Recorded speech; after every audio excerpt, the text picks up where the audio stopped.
Katungan late no shit ngay na happy Shabagi kmat yapi kim yo i Namar ban shong hang ni ngam kwa Kat ba yapi ban kian ngam la Ngati bahang ni hasla birthday Ngati bijong nga shisha pimday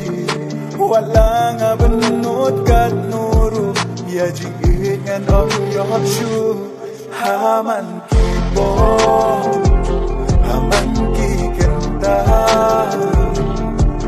Ya jing ina pinga trang shisha Ngasong kenja Ya sukren jompi Kamper wala ya kata pinyo Ngalit no siya jingana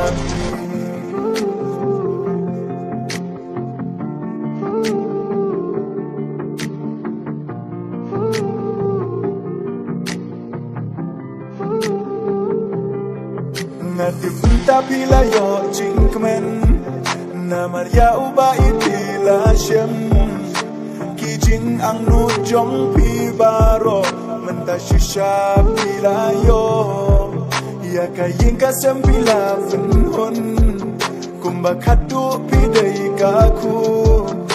Ngalengan ham syupet jaudut Namar ya pingam kwa bentut Haman kibo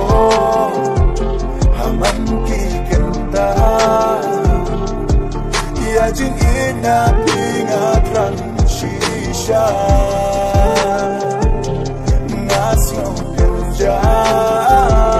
Ya sukren jompi Kamper wala ya kata pindoi Ngalit no siya jingana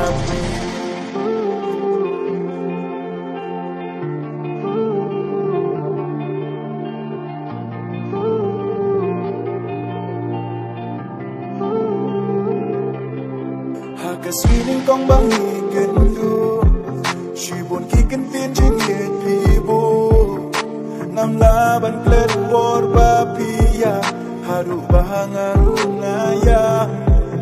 Baro shimin ngiya kren fun Wad hapor batiaru nginjubu Ngam poy perkal ngam kmi lenti Pinklat yang atas shirin si Haman kibo Haman ki kenta Ya jing ina pinga trang shisha Ngasong kenja Ya sukren jompi Kamper wala ya kata pinyoi Ngalit no siya jingana Shong sung bai Shaj ngai nanga